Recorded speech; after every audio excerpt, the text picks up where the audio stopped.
लोकांमध्ये 3 लोक आले. कोण आले? देव आले, संत आले आणि जीव आले.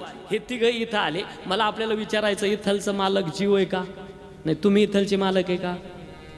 तुम्ही मालक असते तर सातबाऱ्यावर दुसऱ्याचं नाव आलं असतं का? म्हणजे आपण इथलचे मालक नाही. बरं, विचारा बरं देवाला, देवा तुम्ही इथलचे मालक आहे का? देव मालक आहे का इथलचा? प्रमाण कसे? ज्ञानदेवा ध्यानी रामकृष्ण, ज्ञानदेवा ध्यानी रामकृष्ण,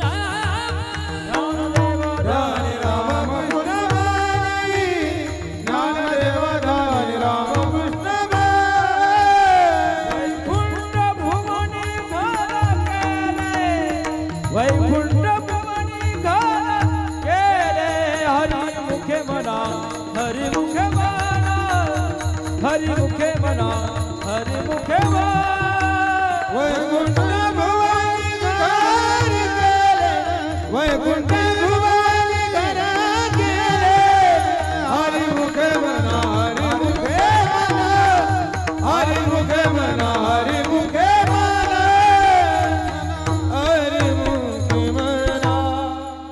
बोला बोला. देव कुठलचा? वैकुंठ भुवनी घर गेले. देव म्हणतो मीही वैकुंठातला. संत म्हणतात आम्ही इथलचे नाही. वैकुंठवासी आम्ही याची कारणाशी आलो, बोलिले जे ऋषी साच भावे वर्ताया. मग इथलचे संत नाही, जीव नाही आणि देव नाही. मग इथं आले कसे? भगवान सांगताय अर्जुना, पाहुणा आलाय पाहुणा. देहाची जन्म मृत्यूचिया सोळिया लाल मनो धनंजया जिया परिवो धनंजया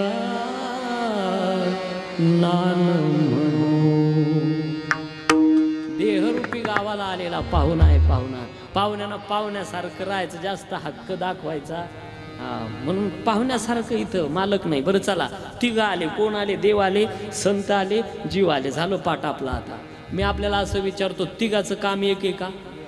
जसं एकाच शाळेमध्ये 3 लोक जातात.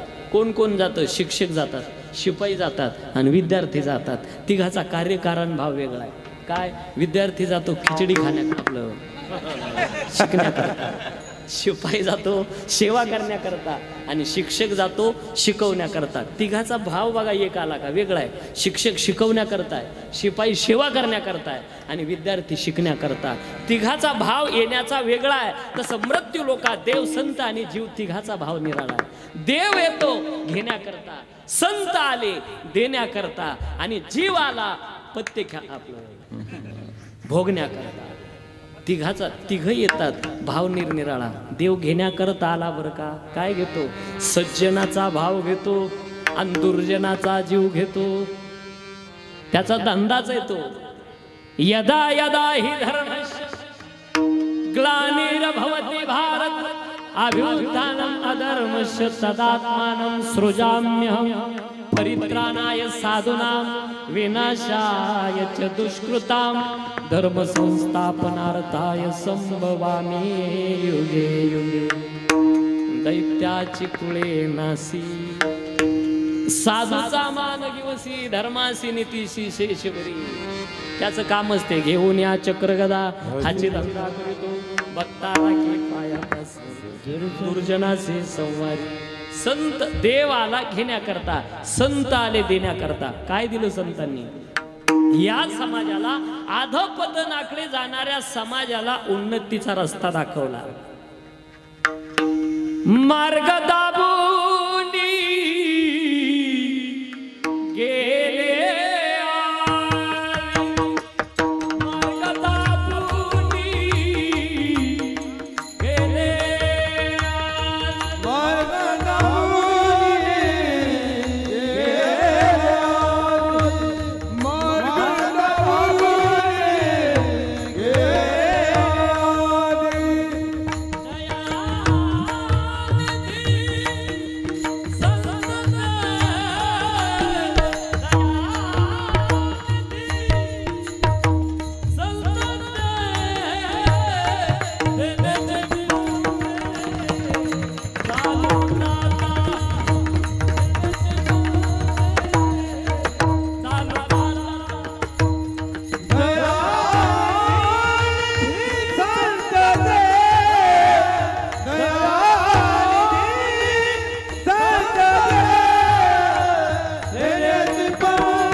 आणि जीवाला भोगण्याकरता आगा कर्मे जै उरावे, तरी ते सुखदुःखे फळावे, तया ते भोगावया यावे देहा एका, पाप पुण्य करुणी जन्मा येतो प्राणी, जन्म घेणे लागे वासनेच्या संगी.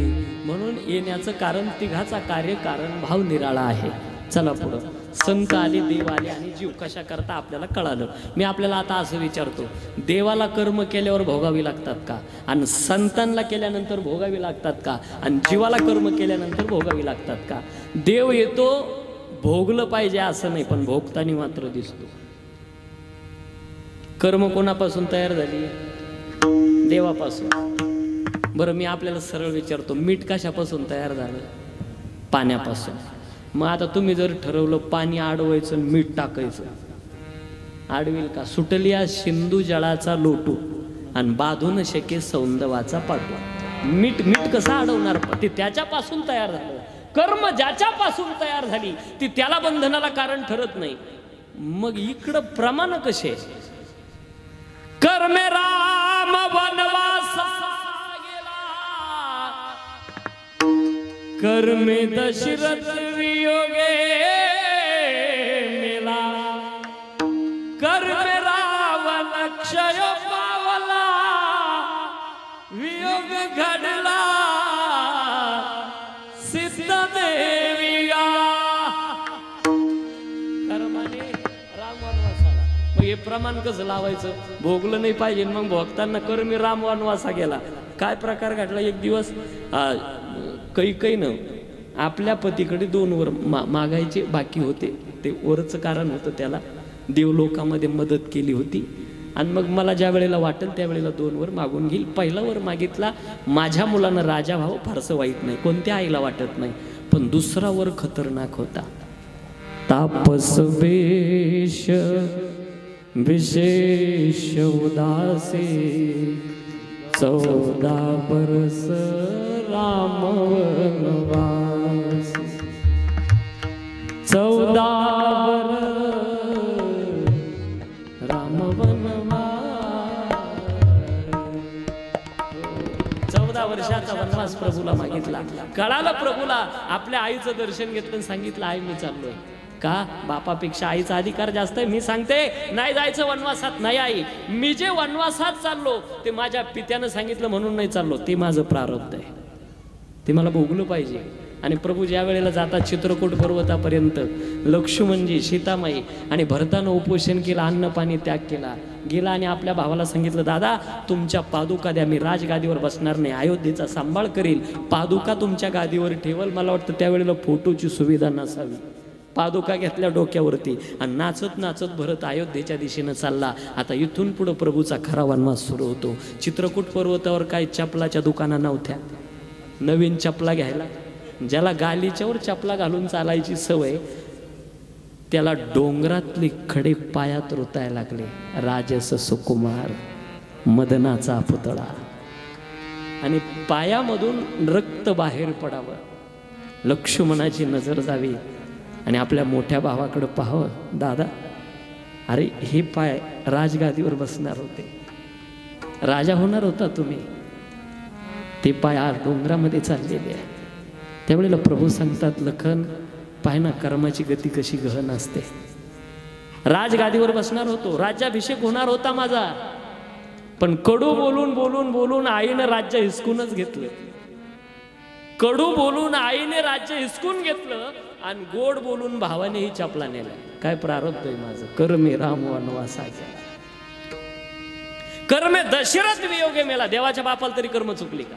बरं, निदान देवाच्या घरवालीला, जानकी मातेला चुकायला पाहिजे होते ना. केवढा मोठा वशिला. इथं बसलेल्या माझ्या एकाही बहिणीचा एवढा मोठा वशिला नाही. स्वतःचा बाप मिथिला नगरीचा राजा आहे, सक्का सासरा अयोध्येचा राजा आहे, आणि स्वतःचा पती ब्रह्मांडाचा मालक आहे. 14 वर्ष उशाल दगड घेऊन झोपावं लागलं. आपण वर्षातून एकदा लक्ष्मीला निवेदन येतो. आणि आई जानकी मातेचं जे तर सीतेची वस्ती घडे, ते तर राम राम स्मरती झाडे, पशु पक्षी स्मरण घडे, पाषाण खडे सदा राम स्मरती. असं असून सुद्धा 14 वर्ष. आणि विचारलं होतं त्रिजटेला, सांग काय घडलं. एखाद्या गाय वासनाची ताटातूट केली, मी एखाद्या तीर्थाचा भंग केला, का एखाद्या सत्पुरुषाला बिघडवलं, सगळ्यात मोठी पापं सांगितली बरं का. माझ्या बहिणीनो, जानकी माता त्रिजटेला विचारते का याला प्रायश्चित्त नाही. वासुकी जवानी सीता चोकरी, वासुकी जवानी सीता चोकरी, वासुकी जवानी सीता चोकरी, वासुकी जवानी सीता चोकरी,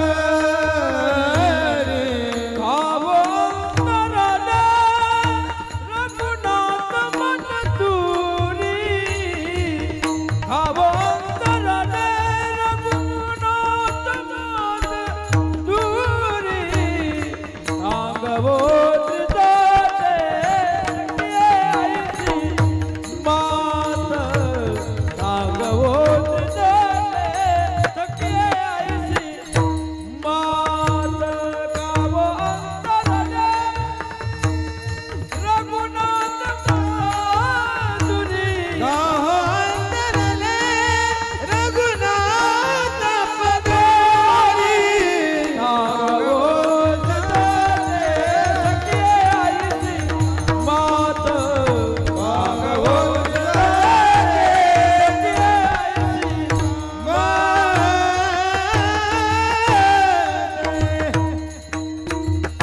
तू सांग ओ त्रिजटे कैसी घडली मात, गाय वत्सा परी सतपुरुषा बिघडिले.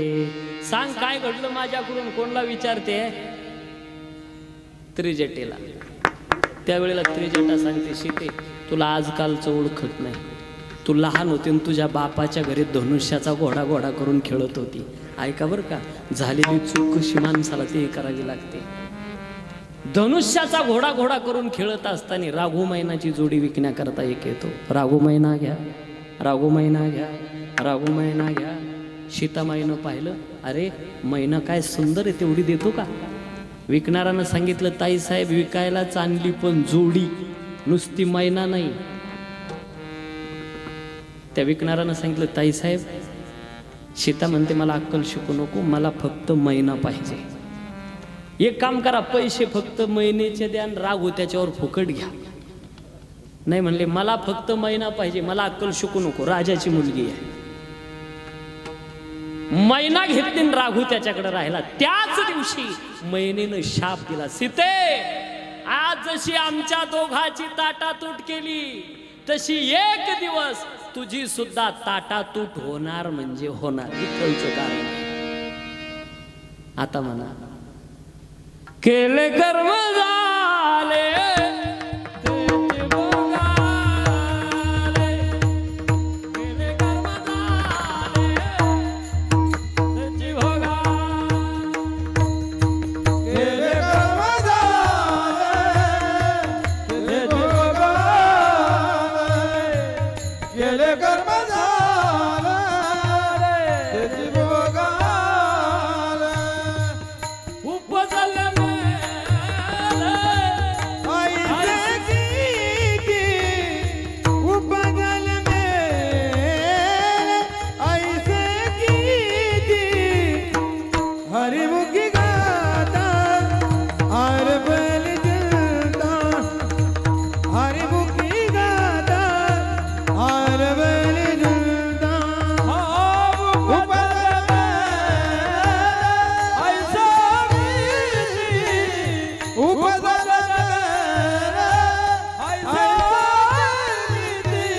हरिमुखी गाता हर बल जलता, हरिमुखी गाता हरिमुखी गाता हर बल जलता. केले कर्म झाले त्याची भोगाले, उपजली आयुष्य किती. जाऊ द्या, केलेलं भोगावं लागतं हे मला सांगायचं. कर्मे राम वनवासा गेला, कर्मे दशरथ वियोगे मेला, कर्मे रावण क्षयो पावला आणि वियोग घडला सीतादेवी. देवाला कर्म चुकलेली नाही, देव भोगताना दिसतो. चला पुढं, संत भोगतात का? केलेलं संत इथं आले त्यांना कर्म करावीच लागतात, कारण जो जो म्हणून इथं आला. अर्जुन म्हणे देवा आम्ही कर्म करणार नाही. भगवान म्हणे तुझ्या बापाला चुकत नाही म्हणून संगुजवरी प्रकृतीचा तवरी त्यागून घडे कर्माचा. ऐसे ही करू म्हणती तयाचा आग्रह जीवरे. देवा कर्मात दोष ही तुम्ही सांगता, कर्म मोक्षाल कारण ही तुम्ही सांगता, मग आम्ही नेमकं करायचं काय? चला ना व्याध्यात येत करो सीदस्य नासी यज्ञ हो सीधा दासी यत तपसे कोणते तत्पुरुषो मदर्पण. अर्जुना अग्नीची ज्वाळा जशी आकाशात फुकट जाते त्याप्रमाणे नमे कर्म फले स्प्रहा. कर्माचा बंध तुला राहणार नाही, तू नित्य मुक्त होशील. त्या माझ्या सावता बाबाचा ऐका. माझी विठाबाई कांदा, माझी विठाबाई मळा हो, माझी विठाबाई नाडा, माझी विठाबाई मोठ. कांदा मुळा भाजी हे सगळं कोणाचं आहे? पांडुरंगाचं म्हणा. त्याला समर्पित करा, त्याच्यावर भार घाला. कर्म करत असताना कर्माचा बंध राहणार नाही, नित्यमुक्त होतो माणूस. चला पुढं. संतांना कर्म आहे, भोगावी लागत नाही. पैठणला भानुदासाचे कुळी महाविष्णूचा अवतार. क्षेत्र प्रतिष्ठा गुणाले गोदतिरी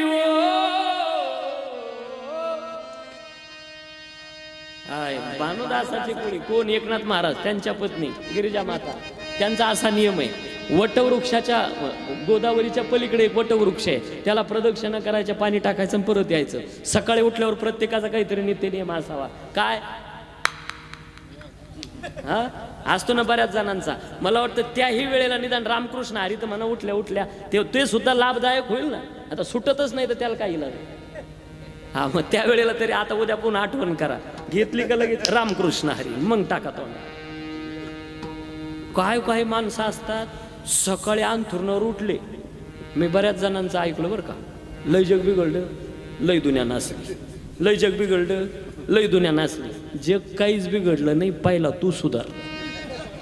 तू जगाला सुधारवण्याच्या भानगडीतच पडू नको, पहिला तू सुधार.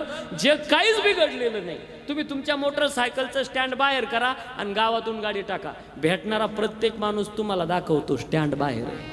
कसं वाईट म्हणता समाजाला? समाज खूप चांगला आहे, आपला चष्मा बदलवा पाहण्याचा. आपण चांगल्या लोकायला पाहत जा, म्हणजे समाज चांगला दिसेल. विठाला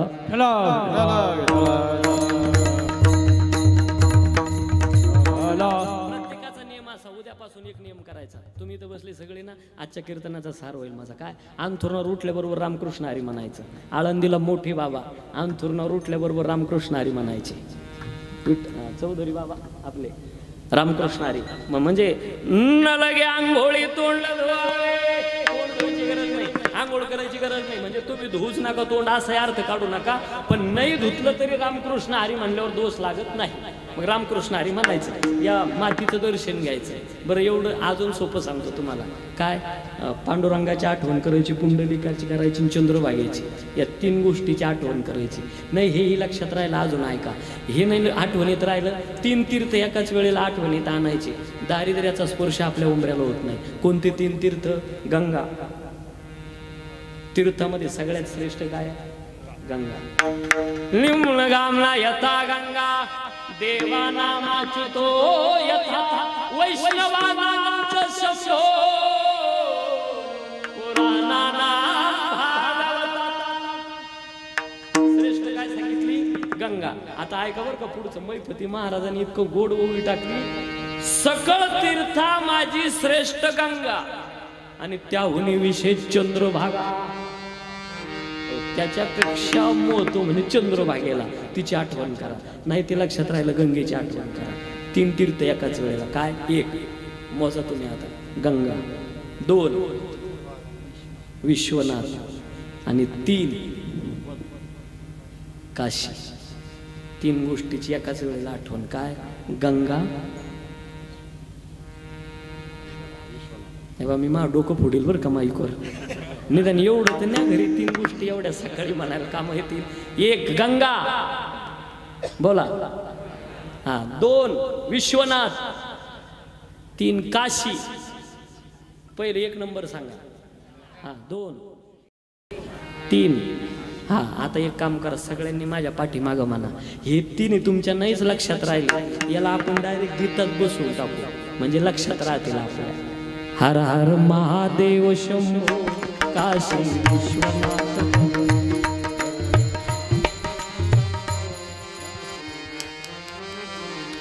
हर हर महादेव शंभो काशी विश्वनाथ गंगे.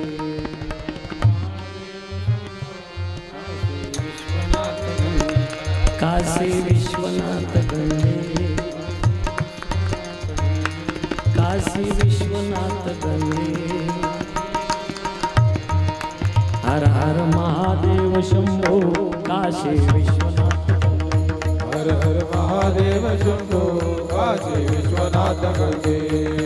महादेव शंभो काशी विश्वनाथ गंगे. हर हर महादेव शंभो काशी विश्वनाथ गंगे. हर हर महादेव शंभो काशी विश्वनाथ.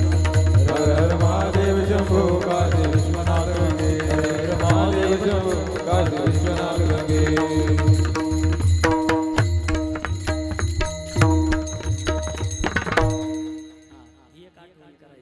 अजून ऐका काय करायचं. पांडवाची नावं घ्यायची सकाळी सकाळी. पांडव प्रातस्मरणीय आहे. काय होतं प्रातस्मरणीय म्हणजे काय भानगड. त्यांचं नाव घेतलं का जीवाला लाभ होतो. काय काय लाभ होतो, कोणतं नाव घेतल्यावर तेही सांगतो. धर्मराजाचं नाव घ्या, माणूस धार्मिक बनत चालतं. भीमाचं नाव घ्या, पाप नष्ट होतं. ज्या लोकांना सरळ मार्गी जीवन जगणारे लोक असतात काही, पण विनाकारणच काही त्रास देणारे लोक असतात. सरळ चालणाऱ्याला चालूच देत नाही, चालत्या गाडीची खिळ काढून घ्यायला. आमच्या भागात, तुमच्याकडे नाही बरं का, आमच्याकडचे. तुमच्याकडे हे चांगले लोक. तुमचा धुळे जिल्हा चांगला आहे. अजून थांबायचं आहे मला 1 तासभर इथं. तुमचा जिल्हा चांगला आहे. काय काय माणसं असतात त्याच्या खिशातच काडीची पेटी राहते, दुसरं कामच नाही त्याला. त्याला गाव हिजलेलं चालतच नाही. हिजलेलं दिसलं पेटव. ह्या गाव पेटवणाऱ्यांनी आपली घरं सुधरवा एकदा. अरे येऊ द्या ना गावाला एकत्र कधीतरी, हो द्या गावचा विकास. हे तरी बरे काहीच्या गळ्यात खालवाता राहतो, दुसरं कामच नाही. दिवसभर तेवढंच काम. कुठंही आता मी म्हाताऱ्या माणसाच्या का पाय कायचा मला ना दे थोडा. मी चोरून ऐकत असतो. पारावर जर बसले अशा पुड्या सोडी ते काही आणते ते.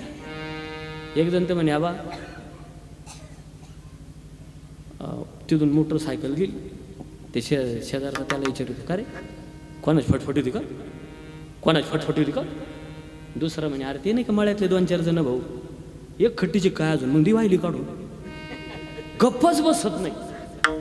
ते म्हणे अरे आमुषाची रात, आपला पूल नाही का पूल, त्या पुलावर 10-10:30चा टाईम. मांजर होय, बाक्या होय, बैल होय, करडू होय, आणि एकदा तर भलं मोठा काळ खप. काहीच दिवसांना बरं झालं माझ्या हातात गज होता. वारे गजा. दुसरं माणूस भेटतं ना तिथं गेल्यानंतर ते काही पुढे सोडते. दुसरा म्हणे ए हे तर काहीच नाही. आपल्या मळ्यातले रामकाठी पाहिले तो रामकाठी. त्या रामकाठी खाली एक दिवस असे लांब केस झाडीत चालले. दुसरा म्हणे ऐ देव असल देव. त्यानं तिकडं प्रवारा नदी सोडली, चंद्रभागेचं वाळवंट सोडलं, आणि याच्या रामकाठी खाली कायला मरायला काशी करायला देव जाईल. काही पुढे आणते विठाला. चला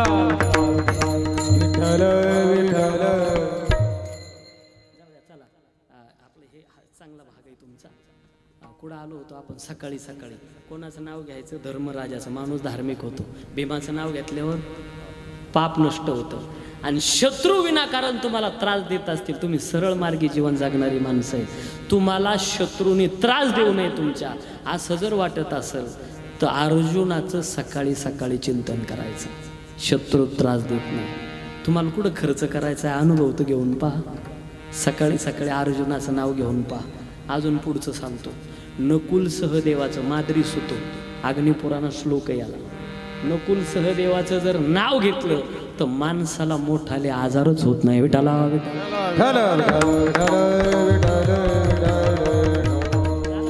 सकाळी उद्या सकाळपासून काय करायचं? पहिले उठल्या उठल्या रामकृष्ण हरी, मातीचं दर्शन. कोणाचं नाव घ्यायचं? पांडवाची नावं घ्यायची सांगितली ना. 5 पांडव किती आहे? 5 आहे. आता पार्टीत बदल नका करू. किती आहे पांडव? हा ऐका आता सांगते कुंती कृष्णाला कर्ण हा पांडव पहिला, कर्ण हा पांडव कर्ण हा पांडव कर्ण पांडव पहिला, कर्ण पांडव पहिला, कर्ण पांडव पहिला. पांडवापैकीच असला कर्ण. तसं हेही कौरवच आहे. पांडव कोण आहे? पंडू राजाचे होतून नाव पांडव, नाही तर पांडव कौरवच आहे. कुरुवंशात जेवढे जन्माला आले ते कौरव आहे. पण पांडवाची नावं सकाळी सकाळी. बरं त्याच्यानंतर ऐका आता, स्नान करत असताना पूर्व दिशेला तोंड करायचं उद्यापासून. बरं का ठरलं. कोणत्या दिशेला? पूर्वेला. शिवपुराण सांगतंय पूर्वेला तोंड असावा. मुख्यानं स्नान करायचं नाही. गंगेचे मुनीचे व गोदावरी सरस्वती नर्मदे सिंधु कावेरी जलेस्मिन् सन्निधि कुरु गंगा गंगे तीव्रादि जनां छद्रवी मुचन्ति सर्व पापे विश्व लोक सच्चिति गंगा द्वारे कुशावर्ते विलोकिने परस्नात्वा कनकलिते पुनर्जन्म न विदेते पापो पाप कर्मा पापात्मा पाप संभव त्राहिमा कृपया गंगे सर्व पाप आराम भव. जास्त मोठं वाचतं का? अजून सोपं सांगतो. फक्त एवढंच म्हणा, हर हर गंगे हर हर गंगे हर हर गंगे एवढं म्हणायचं आणि स्नान करायचं. जाऊ द्या, एवढं नियम सांगितलं तुम्हाला. आता गिरिजा मातेचा नियम होता गोदावरीच्या पलीकडं वटवृक्ष त्याचं प्रदक्षिणा करायचं आणि पाणी टाकायचं. एक दिवस गोदावरीला पूर जास्त आला, पलीकडे जाता येईना. आल्या एकनाथ महाराजाकडं. मालक म्हणे काय? मला पलीकडे जायचं, माझा नित्य नियम आहे. वटवृक्षाला पाणी टाकल्याशिवाय मी पाणी ग्रहण करत. मला वाटतं कुंती मातेचा सुद्धा एक नियम होता समाधान बाबा. काय नियम होता? महादेवाला जोपर्यंत पाणी टाकत नाही तोपर्यंत कुंती माता पाणी पित नसायची. आजही हस्तिनापुरापासून, हस्तिनापूर म्हणजे आता दिल्ली म्हणावं लागेल ना त्याला, एक आज शिवपूर नावाचं गाव आहे 20 किलोमीटर अंतरावर. आज शिवपूर नावाचं गाव आणि तिथं महादेवाचं मोठं स्थान आहे. आजही तिथे एक बोर्ड लागलेला आहे. का? काय? ही गुफा हस्तिनापुराकडे जाते. खालून गुफा आहे. म्हणजे कुंती माता हस्तिनापुरावरून आज शिवपूरला 20 किलोमीटर पायी येत होत्या आणि मग महादेवाचं पूजन करायचं आणि परत जायचं. हा नियम होता कुंती मातेच्या जीवनातला. एक दिवस तर अशी घटना घडते, वनवासाच्या काळात महादेवानं परीक्षाच घेतली. कुठंच महादेवाचं पिंड सापडायला तयार नाही. आणि मग भीमाला चिंता वाटली. 2 वाजत आले, आपली आई पाणी पिलेली नाही, चालायचं अजून, रस्ता कटायचा कसा, पाणी पिलेली नाही आई. मग भीमानं एक डोकं चालवलं. घडा असतो ना, घडा, हंडा हंडा, तो घडा असा पालथा घातला आणि बेलाच्या पानाने सजवला. जणू काही इथं प्राचीनच आहे महादेवाचं स्थान असं दाखवलं. गेला पळत. म्हणले आई, अरे काय? म्हणले महादेवाचं स्थान आहे आणि काय सजवलेलं आहे महादेवाला. कोण साधू पूजा करून गेला असेल? चल की म्हणले भीमा दाखव. पळतच चालले पांडव आणि कुंती माता. गेले तिथून पाहिलं, हे भीमानच केलेलं होतं सगळं. आणि पाहिलं म्हणे, काय रे भीमा, काय गोड सजवलं म्हणले या महादेवाला. पण मला एक कळालं नाही. काय गाय? अरे हा महादेव कोणता आहे? अगं आई, हा गडेश्वर महादेव. तेव्हापासून ते इतकं प्रसिद्ध ठिकाण झालं. आजही आहे गडेश्वर महादेव म्हणून प्रसिद्ध आहे. विठाला विठाला.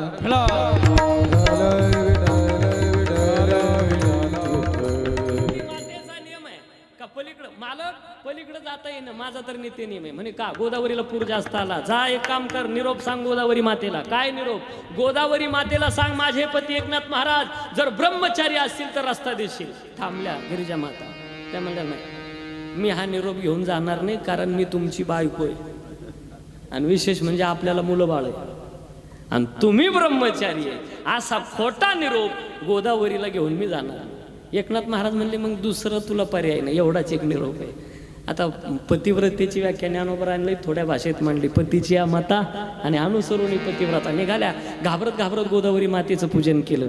गंगेचे मुनीचे हे गोदावरी माता, माझे पती एकनाथ महाराज जर ब्रह्मचारी असतील तर रस्ता देशील. काय सांगू तुम्हाला, अहो खालचं पाणी खालच्या दिशेला आणि वरचं पाणी वरच्या दिशेला. दुभंगली ना गोदावरी माता, दिला रस्ता गिरिजा मातेला. गेल्या पलीकडं वटवृक्षाचं पूजन केलं. अलीकडं आल्या आणि एकनाथ महाराजाच्या चरणावर साष्टांग दंडवत केला. मालक हे कसं काय घडलं असं? म्हणजे अहो आपल्याला मुलं बाळ आहे आणि तुम्ही ब्रह्मचारी आहे, हे असं गोदावरी माता खोटा निरोप खरा ठरवते. एकनाथ महाराज म्हणले, गिरिजे याचं एक कारण आहे, आम्ही जे आलो ते जगाच्या कल्याणाकरता, आणि जगत कल्याणाकरता जर एखादं काम करावं लागलं त्याचा बंद तयार होत नाही, ते भोगावं लागत नाही. विठाला विठाला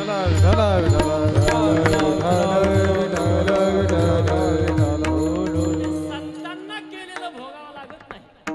देवाला भोगताना दिसतो पण भोगलं पाहिजे असं नाही. राहिलो तुम्ही आपण, आपल्याला करावं लागतं आणि केलेलं भोगावं लागतं. कसं आता ते कधी कळतं आपल्याला माहिती आहे का?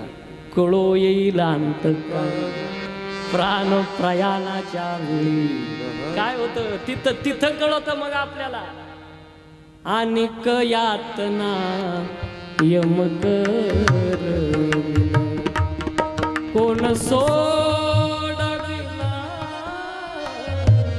येथे तुझला. अरे तिथे गेल्यानंतर ऐका आता काय भानगड असतं हे? 10 क्रियाविधी काय भानगड आहे बरं? 13वा काय भानगड असतो? श्राद्ध काय भानगड असतो? जसं आपल्यातून नाना गेले तसा एक दिवस आपला सुद्धा प्रत्येकाचा ठरलेला आहे. असा दिवस प्रत्येकाच्या जीवनात आहे. पण मरणाकडे आपण दुर्लक्ष करतो. मरणाची कार्य नाही आठवण, हे सोडायचं राजा हो आपल्याला.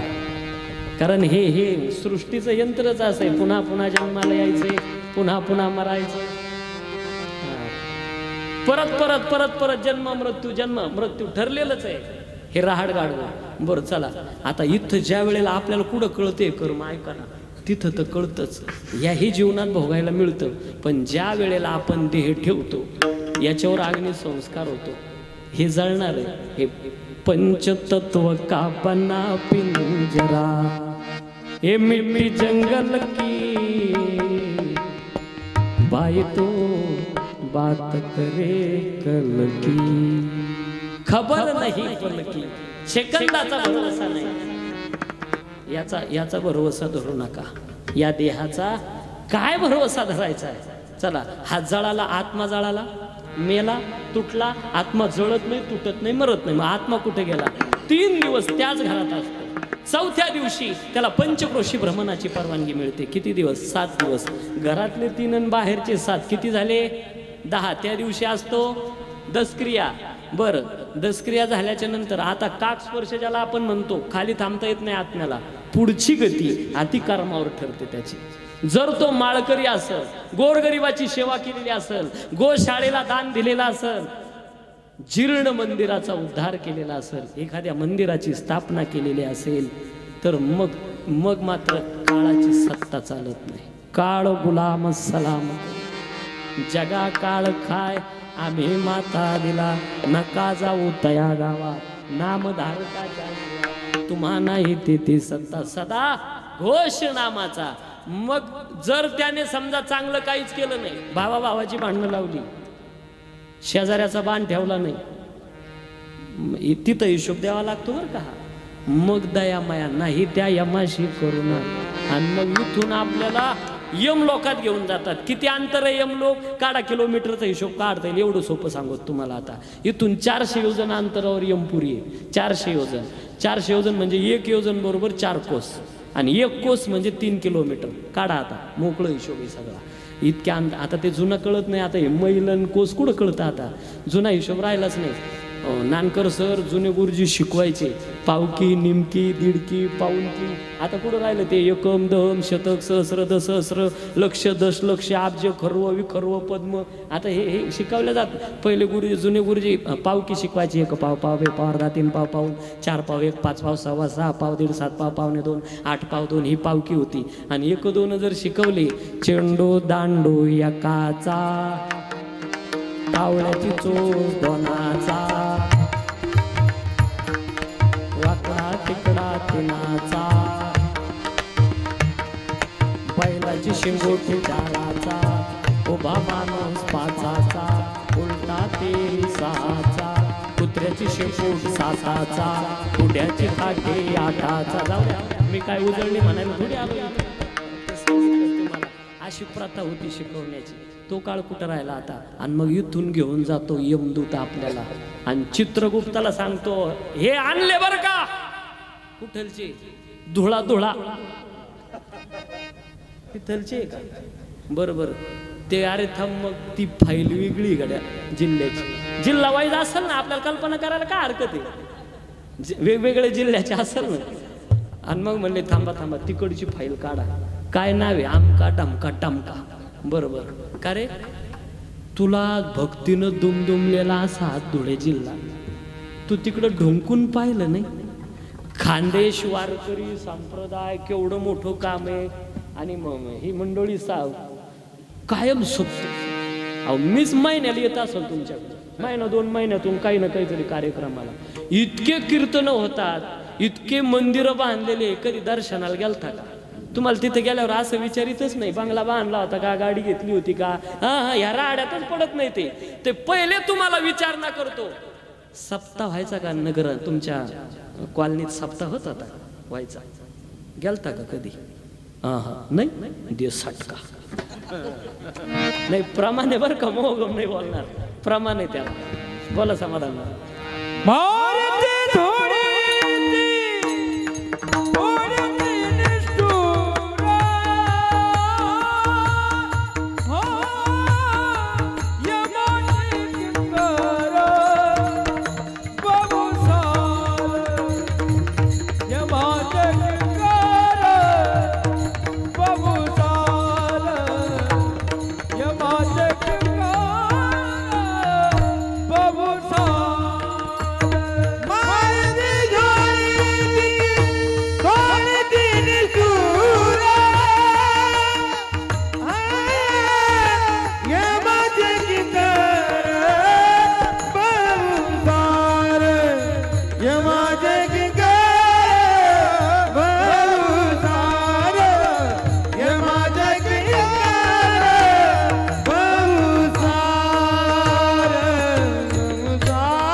तिथं गेल्यानंतर तिथं तर भोगावं लागतं. पण मग जर तुम्ही भक्ती केलेली असेल तर तिथं कामाला येते. करा हरिभक्ती परलोक येईल कामा, सोडविल यमापासून या.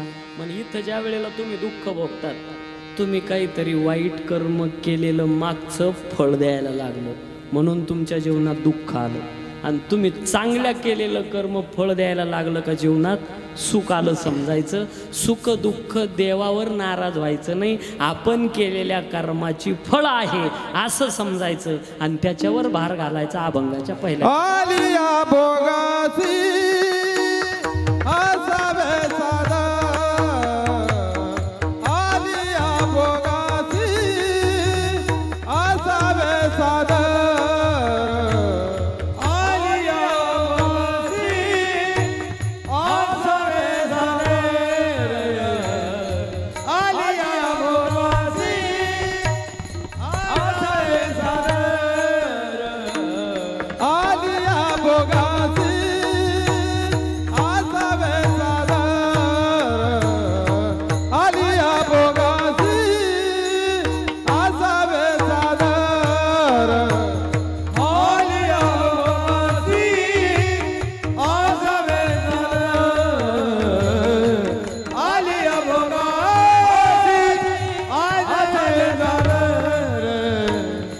देवावरी